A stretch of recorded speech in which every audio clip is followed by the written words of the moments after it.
This is Clair in the color 832. So apparently we're getting the brunettes out of the way first. So let's go ahead and see what the cap on this one looks like. I'm gonna skip this initial part where I'm like, oh, here's the box and here's the thing. They all have the exact same packaging. Here is what it looks like before you remove the hairnet. So you can tell Clair's gonna be a long one. Ooh, that's got a pretty, this already screams kind of like Joelle from Tony and Beverly vibes a little bit at me. Go ahead and take this out. Very pretty. Gotta be careful removing those lace features from that foam packaging. And it does have that extended nape. Can you tell the difference? How that one kind of has a nape that goes down a little bit further, right above the tags. You're gonna be able to, this one's gonna have some crown volume. I can tell by the way this is laying on this canvas head. See how that doesn't wanna lay completely flat there up at the crown? So this one's gonna have some volume. We have a smart lace front, temple to temple, monofilament top up here. We've got nice fuzzy felt here on the ear tabs, all the way to that extended nape. We do have some Velcro adjusters right there. Open wefts on the side and in the back. So yeah, this one is gonna have a cap upgrade compared to this Parker, which only has a mono part. So theoretically, you should be able to part this anywhere you want. So if you change the part on this one, you gotta train it.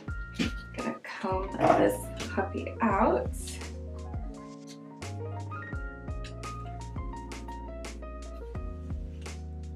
Just because she's a little long, we're just using a wide tooth comb just to kind of make her look a little less wiggy. All right, let's put her on. I can hardly contain myself. Cap on this is a little snug compared to Parker, which makes sense. Parker had all that wefting, so she's gonna be, you know, especially on the top, she has a little bit more of an open space on the top, so that's gonna give you quite a bit of stretch compared to this, which is monofilament on the top, which is a much more rigid material. Oh, this is a full wig. This is a very full wig. Now, because she's a mono top though, what I was saying earlier about Parker, how it will pivot and kind of rest a little bit, this one will do that too, but she's always gonna have a little bit of volume back here at the crown. And it's built into the cap more than just being permateased. As in the way that the cap is structured gives her a little bit of a bump at the crown. Here's what that coverage on the side looks like.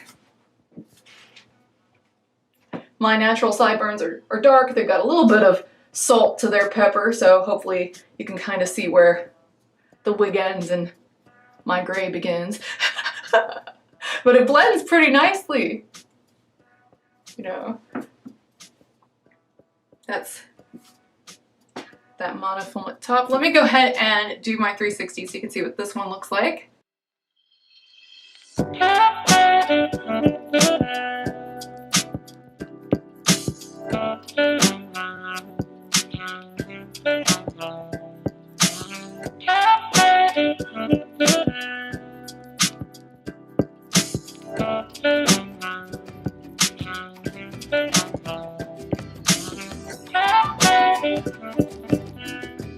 So you know me, I am not scared of big hair.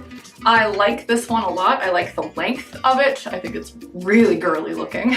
I would wear this in real life, which is kind of why I picked this one in this color, because I wear a lot of brunette hair in real life and I really like this one. I feel kind of at home in it.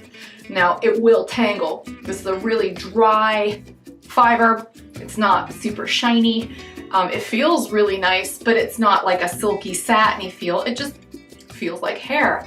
The thing you have to keep in mind though is because it is synthetic, not heat friendly, regular synthetic, you're gonna have to detangle this as you wear it. And the great thing about that is as these curls separate more, look how pretty that gets. The front is kind of straight. This is definitely in lob territory in spite of the curl. The front of it actually reminds me a lot of Noriko's Tessa PM, except it doesn't get crazy on the back and sides. It stays that length all the way around, and of course this has a much better cap construction than that wig does. beautiful, beautiful, beautiful wig that I can't stop playing with. So I think that's a good sign. Let's move on to the next one.